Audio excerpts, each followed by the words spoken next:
to Peachtree Point of View with Greg Friedman, the podcast that shares insights and strategies to navigate dislocated markets and capitalize on mispriced risk. Welcome back to another episode of Peachtree Point of View. You have Greg Friedman, Daniel Siegel, and Michael Ritz with Peachtree Group.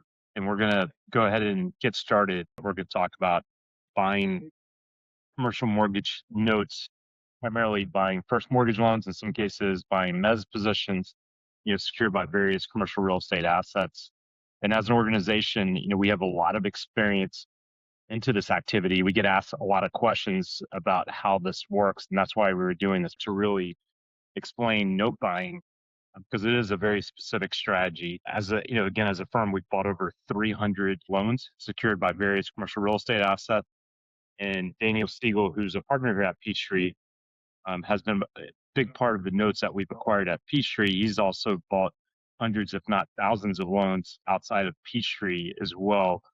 Michael Ritz, who's part of Peachtree, has been involved in a good chunk of all the loans that we've acquired. But starting out with Siegel, maybe talk about just your history in note buying and why banks and other lenders tend to sell notes. Yeah. So, I was buying notes for Rialto back during the GFC. One of the primary motivations then for a lot of these banks was they had taken TARP money. And, it was kind of at that point in time, analysts were kind of putting, banks into two categories: those that had quickly paid off TARP and those who still hadn't, right? And from an equity investments or stock perspective, it was sort of, a red badge, if you will, or a scarlet letter. But in general, right, I think that there's a misconception these days about what it means to sell paper, mostly in terms of the risk profile of what we're buying. You have to think about, how a bank operates and their motivations, right? And what I mean by that is the risk to us versus the risk to a bank can be very different, right?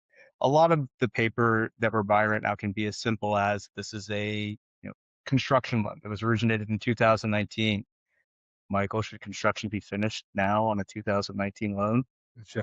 Yeah. So right when a federal regulator comes in and is looking at a balance sheet, the bank has to evaluate what is the potential risk that they mark this asset as criticized, or tell the bank that they need to mark it as such. In doing so, right, if that risk were to come to fruition of them marking that, that loan, you're talking about, let's call it a $50 million loan. You're talking about maybe 10x in additional reserves that they're going to have to hold against that piece of paper then.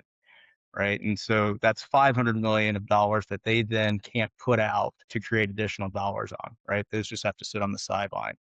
When you weigh that in contrast of them potentially selling the loan at, I don't know, a 10 cent, 15 cent discount, right? The math becomes very different, right? You're talking about, okay, do I take a $5 million hit on something versus have the opportunity to lose the ability to make income for a quarter or maybe longer on 500 million? You're talking about different math. And there's a lot of ways that loans get sort of bucketed or lumped into being classified that for us are really not necessarily bad. And additionally, a lot of times we can find that a bank can actually have taken a loan through a large part of the process of even rectifying it or fixing, what may be wrong with it in terms of from an asset management perspective, but still it just gets to a timing point where they're concerned about regulatory scrutiny and it just has to move. Yeah, and I think interesting investments often come from places where you have non-asset specific reasons to sell something. And when you look at banks are extremely dynamic businesses. So they've got deposit management, which is obviously always in discussions. They've got some consumer credit. They have treasury portfolios that obviously saw some ebbs and flows with the increase in the federal rate target. You have a lot of circumstances. Daniel just talked about a lot of asset specific considerations.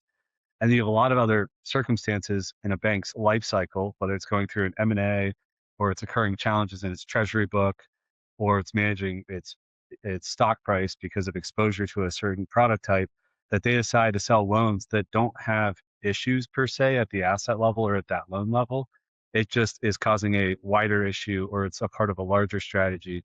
And that's some of the most accretive trades we've seen in the no purchase space historically, is when they're selling something good for reasons outside of the asset itself. And, it gives us and other note buyers the opportunity to make money on that. Yeah, and the other thing here is, banks are not in the business of managing real estate.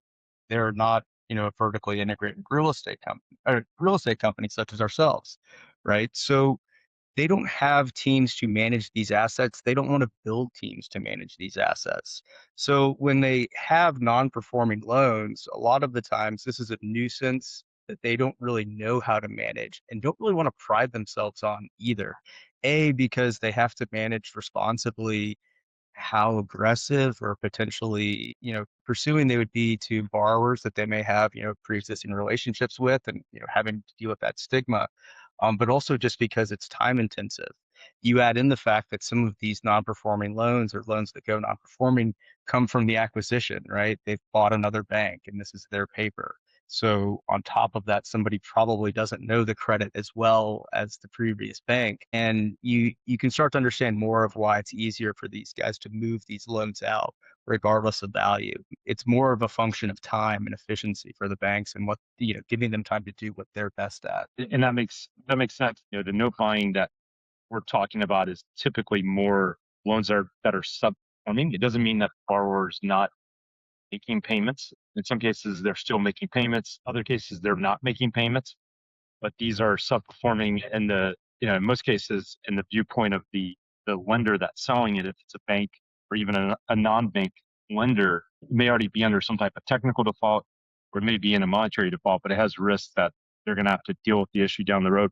And one thing I think you sort of touched on, Daniel, is just the fact that, the note buying, as we're out there buying paper, it's very critical that it's a very relationship driven trade in a lot of cases because, the parties that are selling these loans, they really want to know that the counterparty, obviously they want to try to optimize pricing, but sometimes pricing is not the final determinant if they're going to sell a loan because a lot of times it is, based on how the buyer of that note's going to service the loan post closing. Is that a good way to put it? Yeah, that's a good way to put it. And there's other considerations as well. Note buying is a more opaque and difficult process for a lot of people, especially if they're traditionally an equity buyer. There's a level of diligence that you're going to get, and then there's a level that you're not going to get, right? And in some cases, it's very much just an exercise in perspiration, right? Somebody's going to dump a loan file on your desk or digitally, and you're going to read it. And in some cases, that's going to result in you understanding what's happening, maybe better than what the bank understands in terms of that credit. So it's very much an exercise in sheer perspiration in some cases. However, the timing constraints are real, and the banks are usually selling based upon those quarterly deadlines, right? So, an end of quarter trade means the world to them. And if you are not going to be able to meet those deadlines, then you're not interesting to them. And if I think it's probably you may be able to mess up one time, even if, right? And you're probably not getting a call back ever. So we're very careful about we don't give people offers if we don't think we can execute. We don't make assumptions on things that potentially could be proven wrong. Like we're not very optimistic in the way that we look at these deals. We pretty much assume that everything is bad unless we're proven otherwise. But at the same time, we also know from experience some assumptions and some hints about what you can see in the file about how it predicts the way that people are going to behave in terms of, you can look at the pay history and, assume that something's going to continue to perform. Or you can see if somebody made a recent modification that they have some, resolve to stick with the asset. So those are things that help us to sort of make decisions. But at the same time, if everything goes the way that we're underwriting in most cases, these are returns that are pretty handsome. Yeah. And they're complex underwrites. You can do them relatively brief and they're quick because you're not doing, a full real estate due diligence that's typically like a 45-day window. But there's three specific levels of underwrite when it comes to acquiring a note.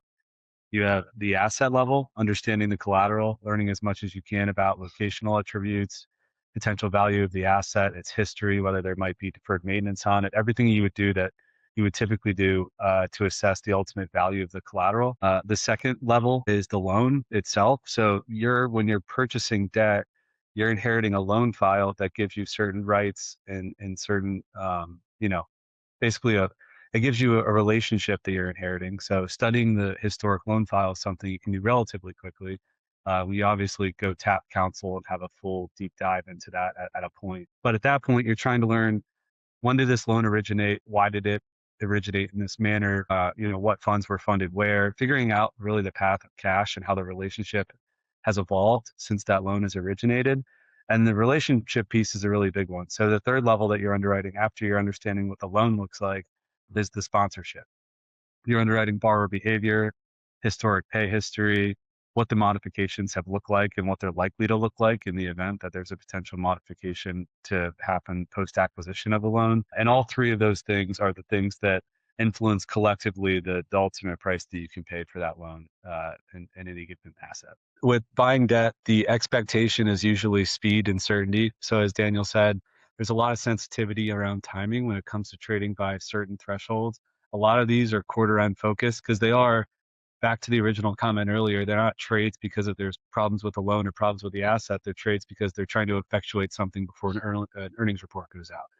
And so usually they're launching a deal direct to us somewhere between 45 and 60 days before they need to transact. There's a pricing conversation in there. And so the execution is actually pretty quick. It's anywhere between 10 and 15 business days of diligence, and then anywhere between 5 and 10 business days of closing. And because of the diligence, you can do a lot of the asset diligence and the loan diligence relatively quickly. The only two holdups there are really understanding title. And so you can really only move as quick as title and searches, background searches on the sponsor, making sure that you're not working with anyone that may have conducted bad acts or have active litigation, that it may be someone that you may not want to work with. And so the diligence time frame's pretty quick. That also makes execution somewhat challenging for a really large body of investor, because access to capital and know-how is extremely important when you're talking about a total diligence and closing timeline of, call it 20 to 25 business days. It moves pretty quickly. So it's pretty different from a real estate transaction in that it is a quicker process and it does move swiftly. Yeah. And, for example, we've been awarded about 180, probably going to flex up to 250 million in note purchases off market from banks this week. Both of those are the third transactions that we've done in consecutive quarters with this institution.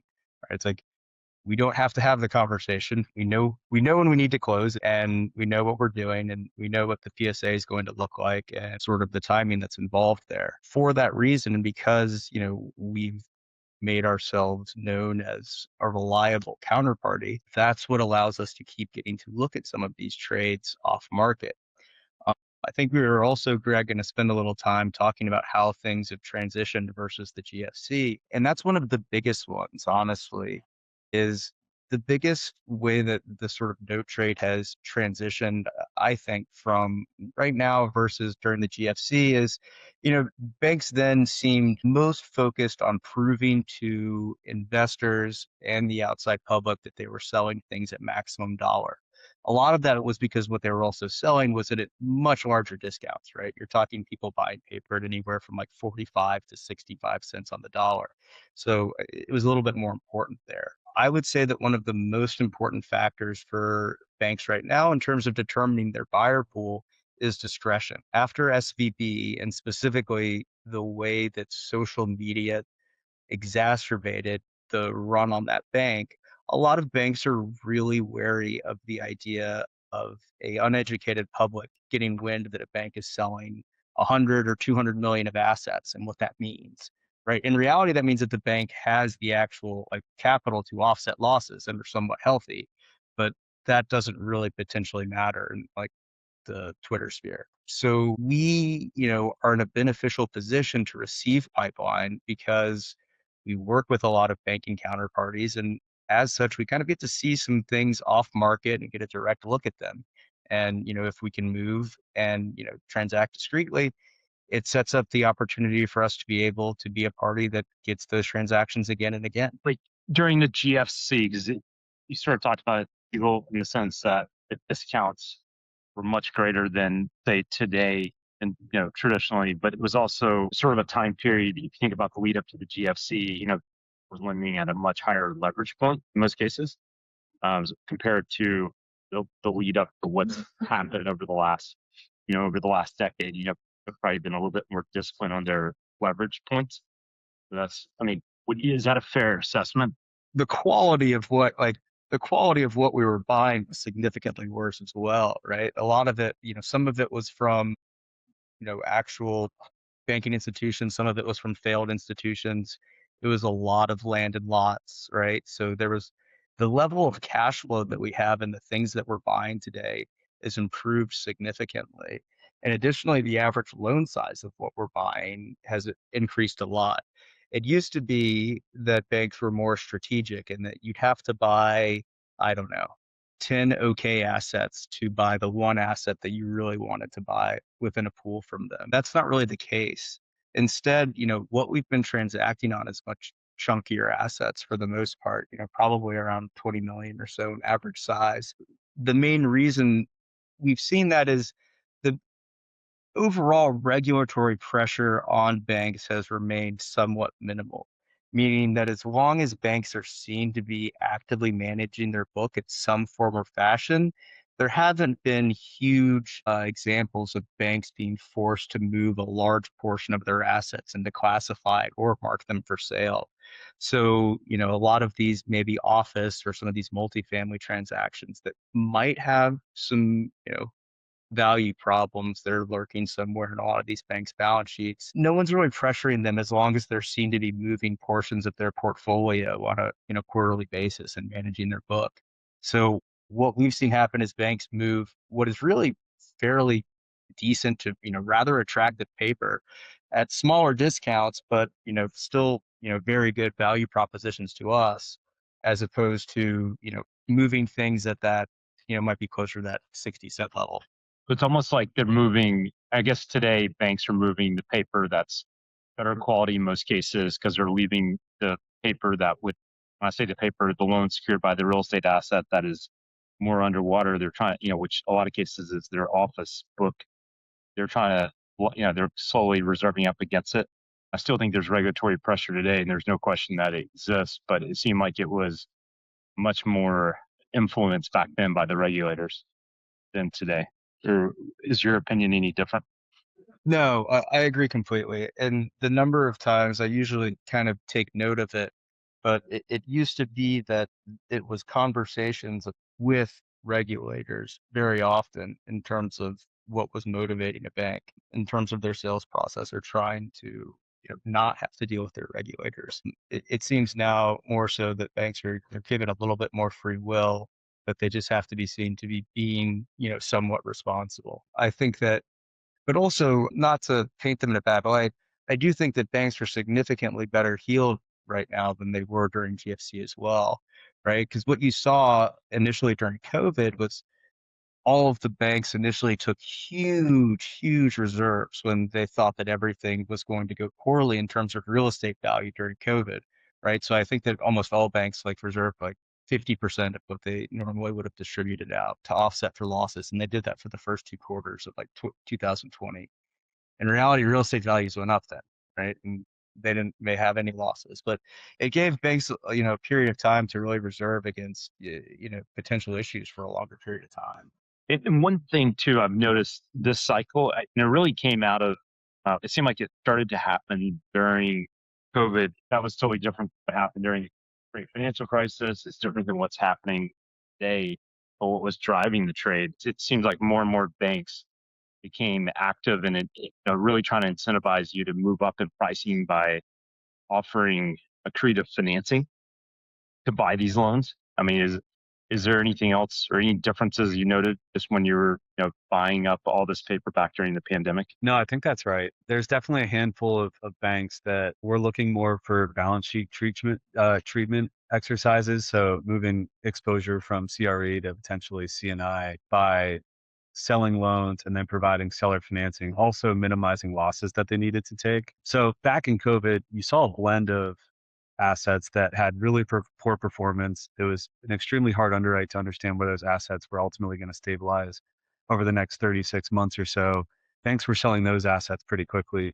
And those were probably the larger discounts, getting down to like, call it the 70% of par is what we were paying, or 70% of unpaid principal balance, at least on the early ones. And then the further you got in, assets were more stable. You had better debt yields, more, more well-heeled kind of sponsorship and experienced sponsorship. It was mainly just balance sheet exercises at that point, and that's when they would start providing seller financing. And we got accustomed to starting to have those conversations on what seller financing looked like, what various attachment points in that seller financing and interest rates would work for specific pricing on our side. So it almost becomes a circular conversation where if you provide 80% financing, we can hit 95 cents on this trade, or if you provide 75, we can hit 85.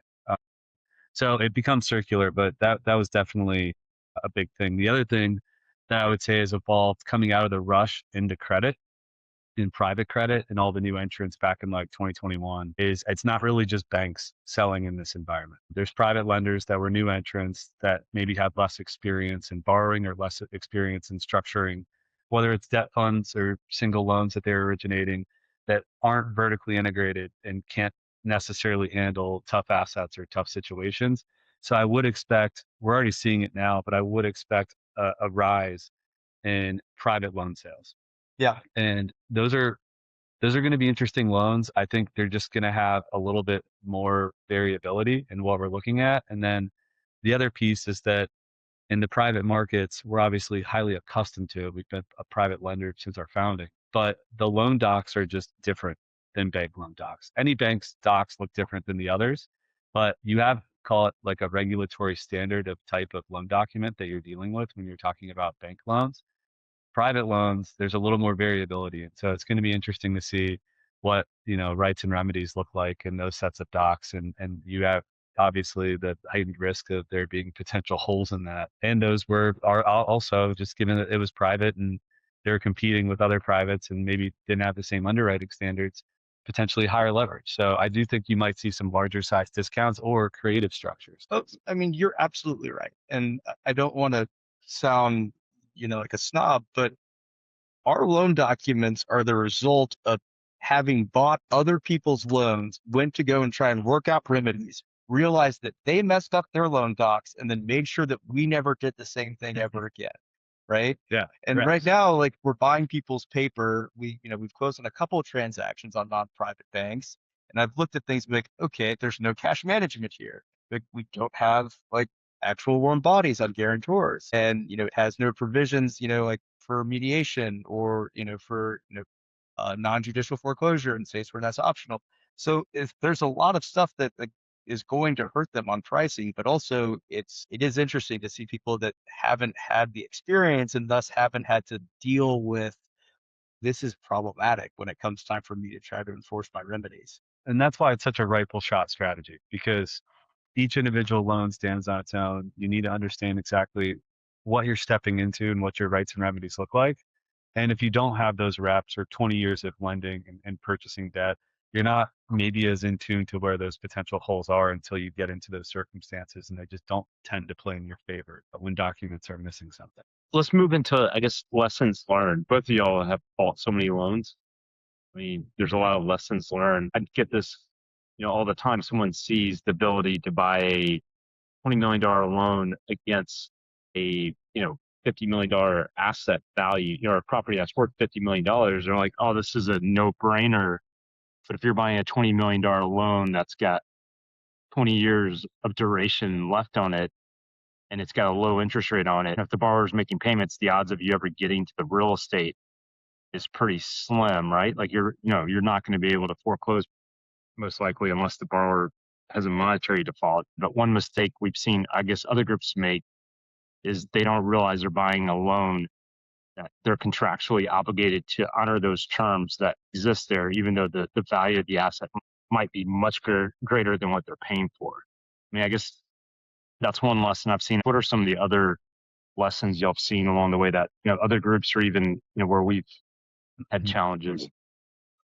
Well, I want to stay on that point just for a second, Craig, because I think it's important for what Ritz is doing with special sits, and that it's really hard to get someone to give up their real estate. But, So a lot of times when we're buying paper, it is, we're assuming that we're going to be able, to remod this to performing. But usually like within these situations, there is like this subset of loans where you either can work with the borrower to sort of get them to surrender, but it's more of a nuanced time. Yeah. I think lessons learned going into that. I think it's really important to understand underlying borrower relationships and ownership dynamics. So, affiliated entities being involved, we've gotten accustomed to really studying what org charts look like. You just have to do a really deep understanding, just knowing where money's coming from, how control works, how it can shift, um, and understanding controls around that parameter. So I would say that, there can be games played in certain circumstances there that are maybe less in favor. You got to be really careful with loans in BK under BK plans. BK plans are really dense documents and they're really long and can obviously not favor you much, but you might have an assumption in there where you end up going longer duration than you anticipated. So we keep our eyes very close on anything that we're buying that's under a BK plan. Uh, those are some of the bigger ones. I don't.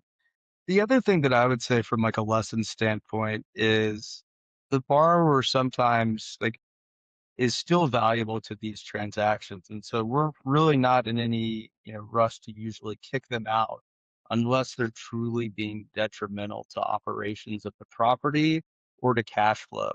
In a lot of cases, they, have the best intentions, they're working their assets and have continued working them regardless of whether or not, they feel that they have much equity remaining.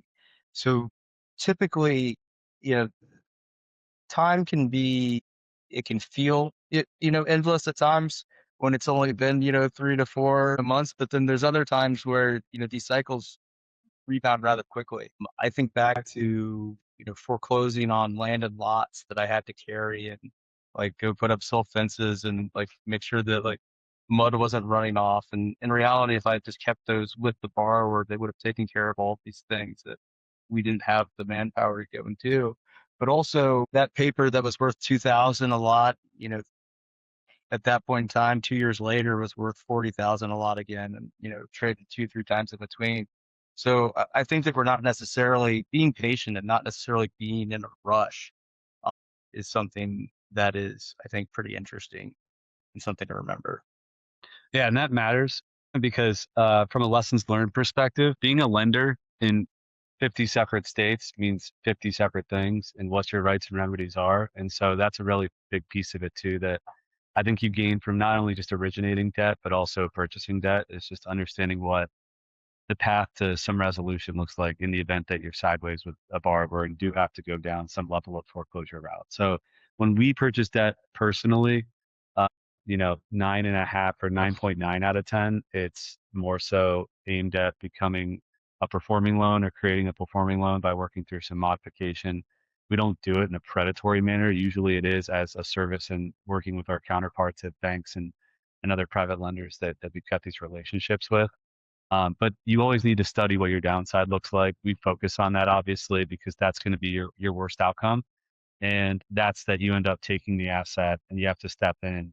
And if that's very different across states. Some states that's a 15-day process and a couple $100,000. Other states that's judicial and it's potentially 2 years long. So that's, we've learned our lessons in being through a process or two of that have taught us how to underwrite that downside and be knowledgeable of it before we get into a transaction. Let's go through just a couple of examples of deals. So let's talk maybe about something recent and something from the past. I'll talk about a recent one. We bought some paper from one of our banking relationships in the third quarter of last year. The collateral was some industrial assets in Mesa, Arizona. That is a market from an industrial standpoint, which is currently soft right now, right? And value had deteriorated probably to the tune of like 20 to 25% from origination of that paper. And so for that reason, as well as because of the fact that the loan was, again, the product of a acquisition of another bank, the bank was more eager to move the position. It also had an upcoming maturity. For us, I think that, patience and timing of a market is a matter of perspective. For this bank, they had been waiting for Mesa to recover for some time from an industrial standpoint. For us, having not owned it, in different perspective and bright eyes coming in with, a new hold period, I love the idea of, you know, being in Mesa now for potentially 35 months and see a ramp up as, supply more stabilizes. And so that was our general underwrite on the transaction was that, yes, this market is soft. Occupancy is closer to 70% at the moment, but overall, you know, there's a reason that people wanted to be here. There's a reason for all the supply. There's good demand drivers. There's good job growth here. And overall, it's a business friendly area where more people are going to want to put some of their logistics and industrial operations. And so, we got confident and bought it. Overall, we bought the portfolio at like a discount of 10 cents. And this was one of the ones also where we got some financing from the bank because they wanted to, do a CNI loan to fund for and have that as, turn a bad credit into a good one, but also because it helped them get, better execution from us. That loan paid off a little bit sooner than we expected in terms of the recovery profile. But what they actually did was they bifurcated the occupied portions of their buildings, which there was 7 buildings in total, 4 of them occupied and 3 that are still in lease up. What they did was they bifurcated the occupied buildings, sold them off, and that was enough to pay off our debt in full. So that became something in the range of, I want to say, a 70 IRR and a 1.7 multiple. And, listen, it doesn't all go like this, but, there's certainly the potential for things of that nature to happen within their purchases. What we're usually underwriting is we're happy at this basis, right? But we can't predict with too much like the duration of the investment. Would I've loved for it to be longer? Sure. But at the same time, this is a nice win and it was a meaningful loan. It was $113 million. So, happy with the resolution and it's a good one for the fund.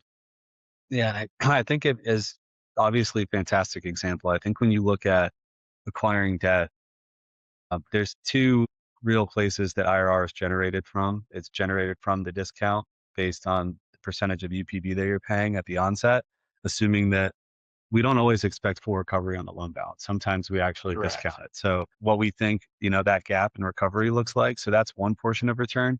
The other returns from current yield to the effect that it's a performing loan or we see a path to making it a performing loan or there's payments being made. And so the combination of those 2 can ebb and flow on how the return is generated to our acquisition. And that's changed over time quite a bit as well. So some of these deals we're paying mid 90s, but there's a good spread on the underlying loan. And then when you compare that to our cost of capital, ends up generating that gross, call it, 20%-ish return at the deal level. So, there are other deals that are non-performing. We saw a portfolio of loans a week ago or 2 weeks ago, have full familiarity with a lot of the borrowers in there. Most of those are not performing. And so when we underwrite something like that, we're cognizant that there is really low likelihood that we're getting current pay. So we assume that we're going to have to basically carry these and our return's going to have to be generated by the discount. And then we end up discounting it more. And the transaction doesn't work there because it ended up being too discounted to make sense for the seller. But we are cognizant of, likelihood of being paid current and then how much return we need from that discount. And we balance those 2 to ultimately get to a place where, we're hitting a return that works for the fund's investment. And that's unpredictable. We try to be really conservative when it comes to what we're assuming payment might look like. So we bought a portfolio in the first month of this year. It was a portfolio of 2 hotels and some lots from a bank relationship. And we had underwritten an expectation that we would either get paid off relatively shortly because this loan was in default and there was actually litigation between the lender and the borrower, or that we might be able to strike a mod. And we weren't necessarily sure exactly what would occur after that on one of the deals in particular in that portfolio.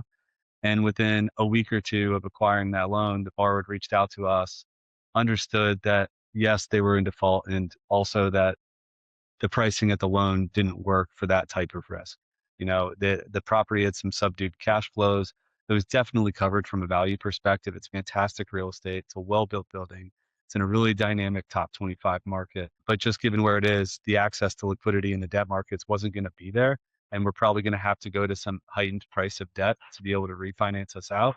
And so we ended up striking a mod within a couple of weeks on that loan that we didn't even anticipate, and we'll end up producing a really good IRR for the fund on that deal. So it's just an example of how some of these can turn out where we underwrite them conservatively, but usually because of that conservatism, we're surprised to the high side and can produce an outsized return to what we were expecting. And so what's from a return perspective, when you think about the returns just generated through the different cycles, really risk versus return.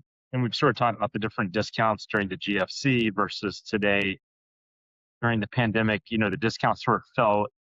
I would say the discounts we're seeing today and what occurred during the GFC, although towards the end of the pandemic, it started to migrate closer to what we're seeing today, the discount levels. But, how have you seen risk versus return from your perspective?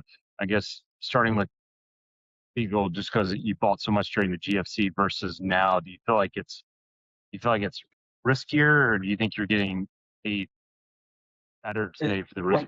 It's a lot less riskier in terms of variability of outcomes for the most part in terms of what banks are getting rid of. A lot of the GFC paper was, you had more asset level problems, right? In terms of, you had half finished buildings, you had people that had abandoned projects because they were suddenly upside down. If you had finished collateral, I can't tell you the number of times that we would go into the family homes and find that people had ripped all the copper out or stolen the kitchen, equipment back out and things of that nature. Like it was a rough time, right? In this manner, what we're seeing is more borrower level problems, right? Versus problems with these underlying assets. For the most part, occupancy isn't really the issue. They didn't totally miss on the location of where this asset is or, some growth. It's more that higher for longer has created strain on these, assets. Most of them are still down somewhere and they're going to have to put new money in for refinance. And ultimately they're having to pick which of their assets they can hold on to, and they can't hold on to all of them. So in a lot of ways, your underlying downside is much more limited because the collateral that we're seeing doesn't require nearly as heavy of a lift or as much of a value add.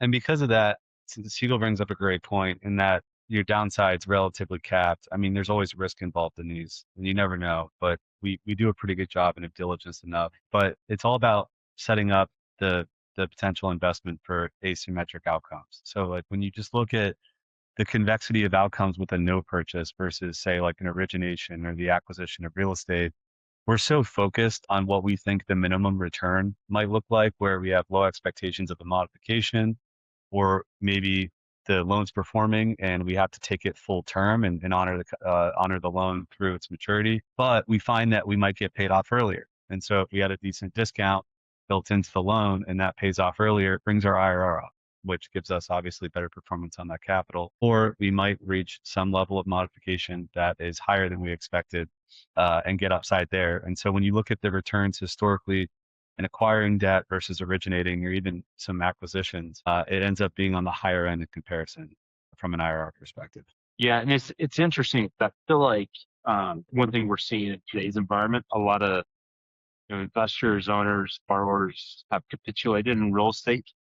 In a lot of cases, they could sell of their loan balance, but ultimately they're just giving up, or they're not doing the hard work to get much above. Whereas during the GFC, I felt like there was a lot of trouble. There was a lot of different things happening. I mean, I came back to Atlanta when Rialto was awarded one of the FDIC pools that was 22 like failed banks in Georgia and Florida. Out of those banks, 10 of them had executives that had gone to jail. Like, so yeah, it was a lot of fraud and it was a lot of loans that shouldn't have been made altogether. And unfortunately, that was a story that was rather too common. There was a lot of people that were, buying or starting banks during, that period of time. And some of them, were less ethical than others, unfortunately. Right. And it's just, I think everyone's feeling the pain in real estate, from in a lot of cases, the lender, but the actual owners of the asset, they're weighing that impact of higher for longer on how they're making decisions on which assets to invest back into and which ones to walk away from today. It seems like even though the assets, may still be a good asset, it's just overleveraged, needs capital with, hence in some cases they may try to go seek to get prep equity or another investor if they're just they don't have enough gas in the tank, capital or liquidity to fix the issues today.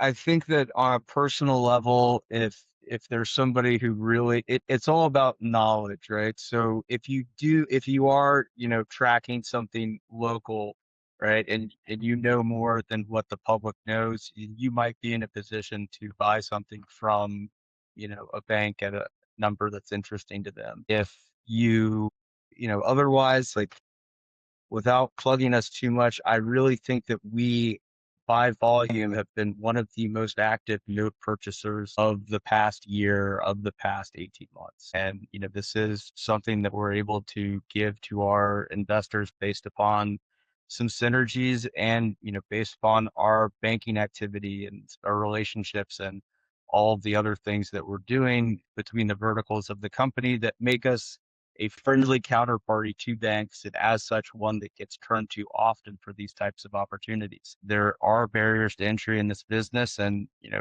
fortunately, we are of a scale that makes us one that gets to kind of reap the benefits of it. Yeah, Michael, do you have any final thoughts just as it relates to how the note trade works?